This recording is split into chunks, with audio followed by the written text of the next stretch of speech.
Capítulo 4 O primeiro acampamento.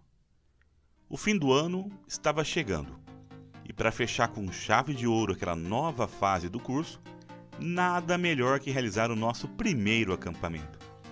A minha experiência com acampamentos era somente com os retiros de igreja, apesar de na infância eu ter participado de um acampamento de gincanas bem divertido. E baseado nisso, encontrei um excelente sítio com quartos, salão, piscina, trilha ecológica e muita área verde. O instrutor Baxter já estava escalado. Convidei a minha mãe para ajudar na cozinha e o meu irmão Davi para ajudar nas atividades. Nós montamos toda a programação com provas divertidas, dividimos os alunos em equipes e deixamos tudo muito bem preparado. Porém, minutos após o ônibus nos deixar no sítio, começou a chover torrencialmente e não parou mais. Era uma chuva muito forte, tanto que impossibilitou de realizarmos a maioria das atividades. Nós passamos quase todo o tempo praticamente dentro do salão. E parou de chover exatamente alguns minutos antes do horário marcado para o ônibus vir nos buscar. Porém, o motorista nos ligou e falou: "Olha, o percurso na estrada de terra está muito perigoso. Eu dou a sugestão para vocês de ficarem mais um dia acampado. Vai ser complicado para o ônibus chegar até vocês e sair daí." Foi uma ótima sugestão, afinal, poderíamos finalmente aproveitar o sítio. Os pais dos alunos e o dono do sítio concordaram da gente ficar mais um dia por lá. Apenas um pai que falou que teria que buscar o seu filho, pois tinha um compromisso.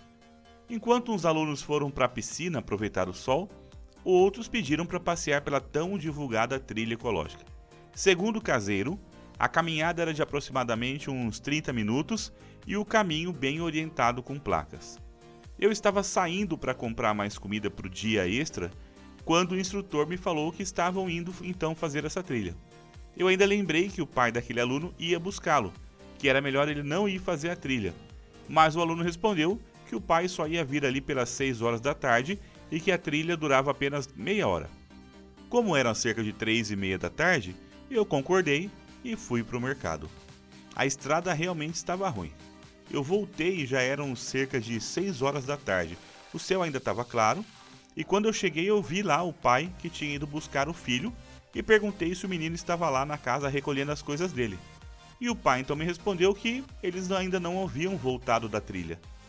Eu achei estranho e perguntei para os 5 alunos que haviam ficado se o pessoal já tinha retornado antes, mas eles disseram que não. Eu fiquei um pouco preocupado, mas como as fotos de divulgação no site do sítio mostravam uma trilha bonita e com placas, eu pensei que eles estivessem fazendo alguma atividade lá dentro da mata. Então eu fui até o local onde seria a chegada, ou seja, o final da trilha, que ficava na parte do alto de um morro de frente para o salão de refeições. Eu cheguei lá e não vi ninguém. Gritei por eles e ninguém respondeu. Caminhei um pouco mais para dentro da trilha e logo percebi que a chuva acabou com o caminho. Derrubou as placas, misturou galhos e plantas no local de caminhada. Certamente eles estavam perdidos. Nesse momento o sol se pôs e eu vi lá do alto desse morro o pai do aluno passando com um carro ali embaixo indo embora do sítio. Então eu imaginei que os alunos e os instrutores tinham voltado pelo mesmo local que entraram. E aí foi que eu retornei para o sítio. E quando eu cheguei, perguntei para os alunos novamente se o pessoal já tinha voltado e eles me falaram que não, que o pai do aluno tinha ido pedir ajuda na cidade. Esse pai não conhecia muito aquela cidade, então ele foi em direção a uma praça bem iluminada. E o Papai Noel estava lá tirando foto com as famílias. Não sabendo a quem recorrer, por mais engraçado que seja a situação, ele foi até o Papai Noel e explicou o que estava acontecendo. O Papai Noel apontou para ele um senhor e falou: "Olha, aquele ali é o prefeito, acho que ele pode te ajudar." E o pai do aluno foi então até o prefeito e explicou tudo o que havia acontecido. Então bombeiros, socorristas, policiais militares, policiais civis, viaturas de todo tipo e equipes da prefeitura começaram a chegar ao sítio. Eles se organizaram e entraram na trilha. Percorreram ela todinha, usaram até megafone e não encontraram ninguém, nenhuma resposta. Até que uma pessoa discou pro 190 da polícia militar e o atendente da polícia falou: Polícia Militar, qual é a sua emergência? E uma adolescente do outro lado da linha respondeu: estamos perdidos na mata. Essa adolescente era uma aluna nossa que havia levado o celular junto na trilha. E a partir daí, o Copom, que é o Centro de Operação da Polícia Militar, conectou aquela ligação ao rádio das viaturas que estavam ali no sítio. O nosso instrutor assumiu a ligação e tentou relatar tudo o que ele conseguia ver de onde ele estava. Os policiais não conseguiam identificar o local pelas referências e então buscaram um senhor que vivia naquela região e conhecia muito bem aquela mata. Enquanto o instrutor repetia as coordenadas, esse senhor ia tentando identificar o local. O instrutor falava: aqui onde estamos, conseguimos ver à nossa frente uma luz forte, bem longe, que parece ser de uma usina. Naquela região tinha muitas usinas. Então, aquele senhor se virou e apontou a sua mão para frente, assim. Aí, o instrutor continuou falando: ao meu lado direito, vejo uma grande plantação de eucaliptos.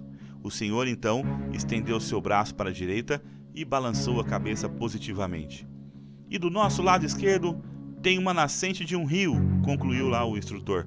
E o senhor então apontou para a esquerda e novamente balançou a cabeça, sinalizando que já estava entendendo tudo, já sabia onde é que essa pessoa estava.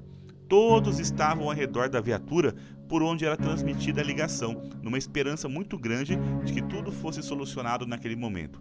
Aquele senhor apoiando um dos joelhos no chão, um silêncio total da equipe e a certeza de que tudo estava se resolvendo ao identificar o local.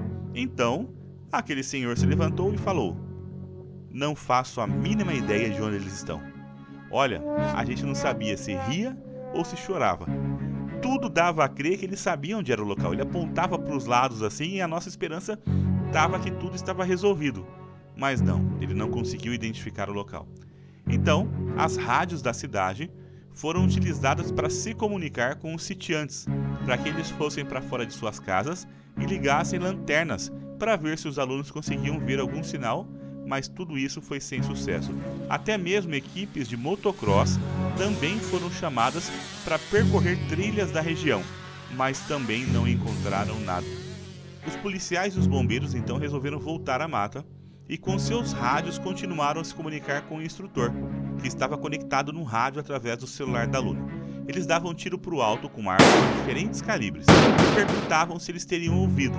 A resposta era sempre negativa. Até que em um dos momentos, eles responderam que ouviram, mas isso foi cerca de 3 a 5 segundos depois do disparo. Mas logo em seguida, o celular da aluna acabou a bateria e eles ficaram incomunicáveis.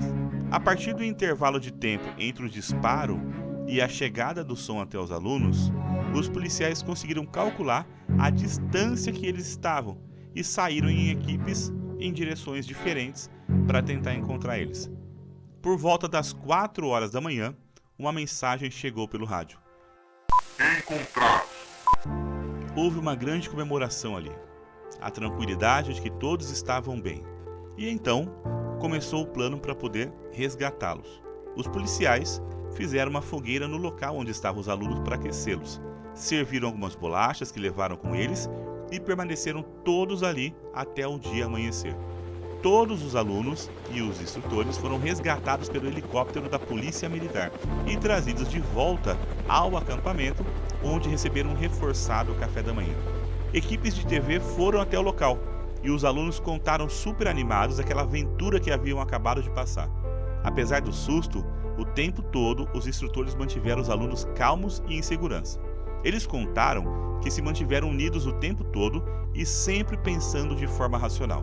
Eles seguiram por um rio, sabendo que certamente passariam por algum sítio da região ou até mesmo pelo próprio sítio onde estavam acampados. Eles rastrearam fezes de animais recentes e marcas de calçado, o que indicava que em algum momento do dia, provavelmente pela manhã, alguém passaria por ali com gado. Quando esfriou, deitaram-se um encostado no outro para que se mantivessem aquecidos. Procuraram uma clareira onde podiam ser facilmente localizados por um helicóptero, que infelizmente estava com um farolete queimado e não conseguiu resgatá-los durante a noite. Eles até tentaram fazer fogo, mas não tiveram sucesso, pois tudo estava muito úmido devido à chuva. Fizeram tudo o que podiam e por isso todos retornaram em segurança. Mais de 10 anos depois, realizamos outro acampamento naquele mesmo sítio, e eu resolvi passar pela trilha que estava desativada. Realmente um local curto e bonito, rápido e fácil de passar, mas também fácil de se perder sem as placas que caíram devido à chuva. E recentemente ainda tivemos uma outra surpresa. Em uma outra cidade, em uma outra unidade FOP, nós recebemos a visita de um policial militar da reserva, um policial militar aposentado que serviu durante anos no grupamento aéreo. Um dos alunos perguntou para ele qual tinha sido a operação mais marcante da vida dele. E ele contou que teria sido um resgate de 16 adolescentes perdidos na mata em uma cidadezinha do interior. Perguntei o nome da cidade e o ano. Sim, ele era o piloto que fez o nosso resgate. E nem ele imaginava que nós ali éramos aquelas pessoas que lá atrás ele resgatou. Nós agradecemos a ele por aquela missão e o presenteamos com uma camisa do nosso curso e ele ficou muito feliz. Assim foi o nosso primeiro acampamento. O que seriam apenas gincanas se tornou um acampamento real, contando até mesmo com um passeio de helicóptero. Inclusive, muitos colegas daqueles alunos se matricularam na FOP após ouvir a história daquela grande aventura. E com o aprendizado que os alunos têm hoje na FOP, com tudo que o nosso cronograma traz de conhecimento, primeiramente acredito que eles não se perderiam. Segundo, caso isso acontecesse, certamente teriam conseguido fazer uma fogueira, construir um abrigo, pescar um peixe e se alimentar. A FOP ela se tornou referência em sobrevivencialismo, recebendo elogios constantes de diversas forças de segurança. Isso mostra que um ponto fraco, bem trabalhado, pode se tornar o seu maior ponto forte.